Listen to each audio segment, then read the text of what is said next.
Brick lying robot. Manish के पिताजी सोहनलाल एक मिस्त्री थे। सोहनलाल गांव में घर बनाने का काम करते थे, पर उनका काम करने का तरीका जो था, उस वजह से सारे लोग परेशान थे, क्योंकि वो कोई भी काम समय पे पूरा नहीं करते थे। एक काम हाथ में लेते और अगर कोई दूसरा काम मिले तो पहले को अधूरा रखते।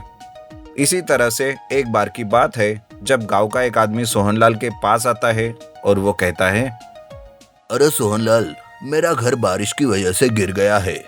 तुम उसे जल्दी से ठीक करवा दो, नहीं तो फिर से बारिश की वजह से मेरा बहुत नुकसान हो जाएगा। अरे तुम घबराओ मत, मैं आज से ही काम शुरू करता हूँ। देखना, नहीं तो हमेशा के जैसे आधा काम रख के दूसरा काम मत ले लेना, नहीं तो मैं तुम्हें एक भी पैसा नहीं दूंगा, समझा ना? मुझ पर भरोसा रखो, बस 4 दिन में ही पूरा काम खत्म कर दूंगा। किसी दूसरे को काम देने की कोई जरूरत नहीं। सोहनलाल काम पर लग जाता है। अपने कुछ लोगों को लेकर वो काम चालू करता है, पर ये सब सोहनलाल की बातें रहती हैं। 4 दिनों का काम उसे पूरा करने में 8 दिन लग जाते हैं। धीरे धीरे सभी को इस बात की जानकारी हो जाती है। फिर क्या, सोहनलाल से घर बनाने के काम कम हो जाते हैं, घर में पैसे आने कम हो जाते हैं। उसकी बीवी उसे कहती है, अरे ये क्या हो रहा है जी? आपके सारे काम कैसे हाथ से जा रहे हैं? अरे सबको जल्दी लगी रहती है, अब मैं बेचारा अकेला एक साथ ये सब कैसे करूंगा? अजी, पर मनीष के कॉलेज की फीस भी तो भरनी है, अब वो कैसे भरेंगे? मैं कुछ करता हूँ, पर तुम ये बात मनीष को मत बताना, खामखा परेशान हो जाएगा मनीष। मनीष सोहनलाल का इकलौता बेटा, जो इंजीनियरिंग में आखिरी साल में पढ़ रहा था। इस बार फीस भरने के लिए देरी हो जाती है। मनीष को भी कुछ समझ नहीं आता कि आखिर फीस के लिए देरी क्यों हो रही है। तब मनीष अपनी माँ को फोन करता है, माँ, अभी तक पापा ने फीस क्यों नहीं भरी? अगर फीस नहीं पे की तो एग्जाम्स नहीं दे पाऊंगा मैं, माँ। अरे बेटा, वो क्या है कि ना। क्या हुआ माँ, कोई प्रॉब्लम है क्या? तब मनीष को उसकी माँ सारी सच्चाई बता देती है। इधर सोहनलाल हाथ से सारे काम जाने की वजह से बड़ा परेशान रहता है। मनीष भी अपने पिताजी की मदद कैसे की जाए, इसी बारे में सोचता रहता है। मैं पापा के मदद के लिए एक ऐसा रोबोट बनाता हूँ जिससे पापा का काम आसान हो जाए। हाँ, यही ठीक है। आज तक पापा ने बहुत मेहनत की और मुझे इतना पढ़ाया लिखाया है। इस पढ़ाई की अब कुछ तो मदद हो मेरे पापा को। ऐसा सोचकर मनीष एक ब्रिक स्लेइंग रोबोट कैसे बनाते हैं, इस बारे में सारी जानकारी हासिल करता है और वो रोबोट बनाने के काम में लग जाता है। बस कुछ ही दिनों में मनीष रोबोट बनाकर तैयार कर लेता है और उस रोबोट को लेकर वो अपने गांव घर जाता है। मनीष को अचानक से घर में देखकर सोहनलाल उससे वापस घर आने का कारण पूछते हैं।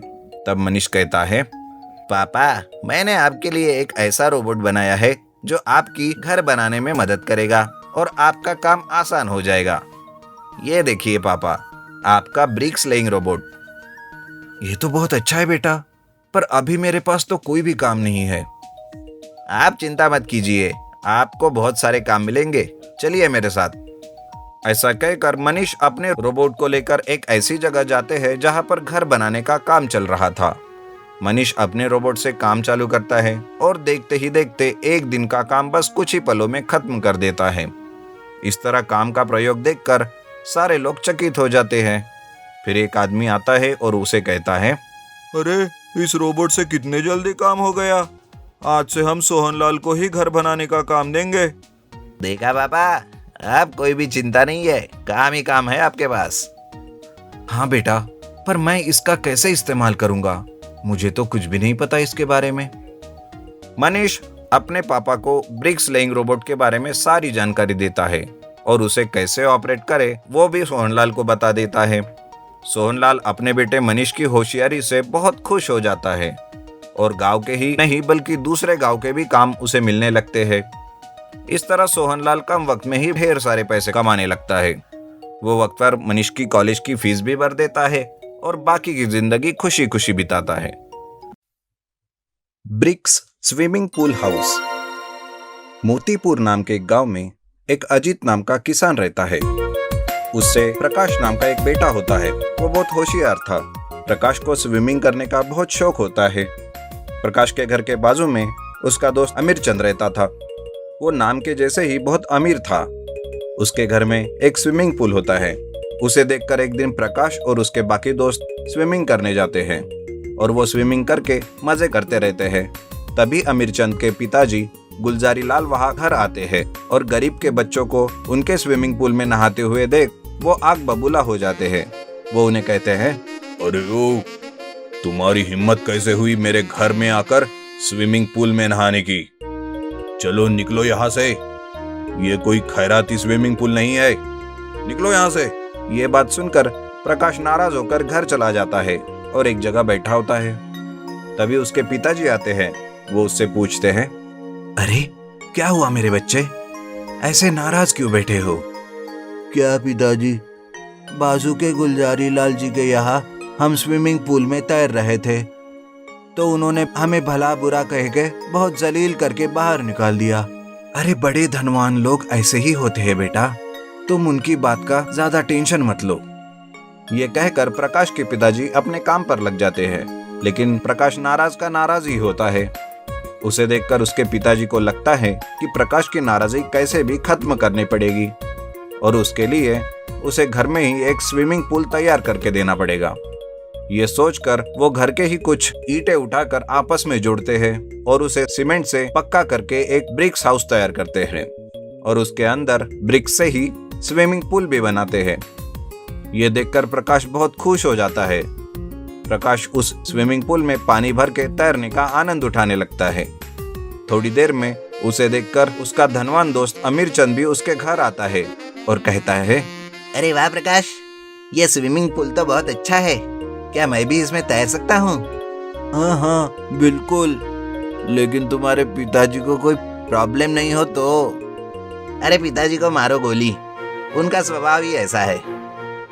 ऐसा कहकर प्रकाश और अमीरचंद दोनों मिलकर ब्रिक्स स्विमिंग पूल हाउस में तैरने लगते हैं और मजे करते रहते हैं। तभी थोड़ी देर के बाद अमीरचंद के पिताजी गुलजारी लाल वहां आते हैं और स्विमिंग पूल को देखकर वो कहते हैं, अरे वाह, ये तो बहुत अच्छा स्विमिंग पूल बनाया है तुमने। और अमीरचंद, तुम भी यहाँ पर स्विमिंग कर रहे हो, अच्छा है अच्छा है। मुझे माफ कर दो प्रकाश, मैंने उस दिन तुम्हें बहुत भला बुरा कह दिया, प्लीज मुझे माफ कर दो। कोई बात नहीं अंकल जी, आप ऐसा मत कहिए। प्रकाश के घर पर ब्रिक स्विमिंग पूल हाउस बनाया है, ये बात गांव में आग की तरह फैल जाती है, जिस वजह से उसके घर में बहुत सारे लोग भीड़ कर देते हैं और रोज तैरने के लिए आते हैं। लेकिन रोज लोगों के आने की वजह से भीड़ बढ़ती ही जाती है। ये देखकर गुलजारी लाल प्रकाश के पिताजी से मिलकर बात करते हैं और ब्रिक स्विमिंग पूल में टिकट लगाकर एंट्री रखते हैं। ऐसे करते करते प्रकाश के पिताजी का एक नया व्यवसाय शुरू हो जाता है और उन पैसों से कमाई करके वो आराम की जिंदगी गुजारने लगते हैं। सीख: कोई भी इंसान अमीर हो या गरीब, उसे कम नहीं आंकना चाहिए।